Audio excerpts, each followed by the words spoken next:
சாதாரண மேன் தான். ஆனா நான் பண்ற ஒவ்வொரு விஷயமும் சூப்பரா இருக்குது அப்படின்ற சொல்ற இடம் குழந்தைங்க வந்து பசங்க வந்து கை தட்டி விசில் அடிச்சு கொண்டாடிடுவானுங்க. மக்கள் அவனை கொண்டாடிக்கிட்டு இருக்காங்க. இப்ப அவனை கொன்னுட்டா கடவுளா மாறிடுவான்.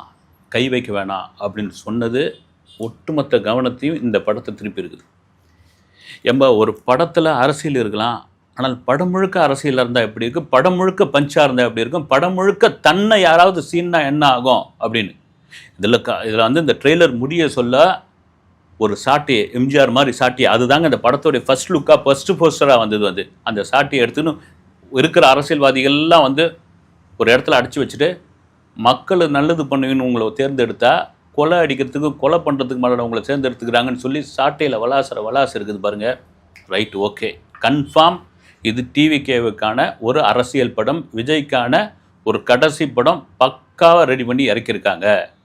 முதல் பாதி வரைக்கும் அப்பா மகள் சென்டிமெண்ட்டு மற்ற விஷயங்கள் இதெல்லாம் தாண்டி ஒரு சாதாரண ஆள் யார் தளபதி வெற்றி கொண்டான், அவரை சீன்னா என்ன ஆகும், சீண்டி விட்ட பிறகு அவருக்கு என்ன மாதிரி சம்பவத்தை உள்ளே இருக்கிறாரு அதுதான் அந்த பெரியவர் பேசுகிறாருல்ல, இவன் எதுவும் சீன்ல சீண்டுன்னா சம்பவத்தில் ரெக்கார்ட் பண்ணுற ஆள் அப்படின்னு. இதெல்லாம் மீறி அங்கங்கங்க பஞ்சு அதெல்லாம் தாண்டி பாபி தேவலோட கேரக்டர் பிரகாஷ் ராஜ், விஜய் பிரகாஷ் ராஜ் அந்த காம்போ இருக்குல்ல எவர் கிரீன். அது பல படங்கள் அடித்து நொறுக்கியிருக்கிற படங்கள்.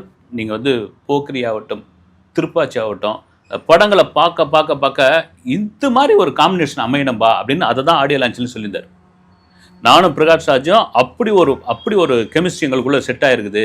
அதை நீங்கள் படத்தில் பார்த்தீங்கன்னா தெரியும்னு ஒரு அரசியல்வாதியாக வராரு. இதெல்லாம் தாண்டி பாபி தியோல்னு அவ்வளோ பெரிய ஆர்டிஸ்ட்டு தமிழில் ஒரு சில படங்கள்லாம் வந்து காமெடி பண்ணி வச்சுருக்கீங்களப்பா, இவரை சரியாக யூஸ் பண்ணலையே, இவரை வேற ராசி இல்லாத நடிகர் வேற முத்திர குத்திர போகிறாங்க அப்படின்ற ஒரு பெரும் பழி சொல் இருந்தது. அது இந்த படத்தில் அதை க்ளீன் பண்ணுற மாதிரி பிரமாதமான கேரக்டர் ஒன்று இறக்கியிருக்காருன்னு நினைக்கிறேன். அதை தான் எச் சொன்னார். வந்து விஜய், பாபி தியோல், மமிதா பைஜு 3 பேர் தான் இந்த படத்திற்கான பில்லர், 3 தூண்கள்.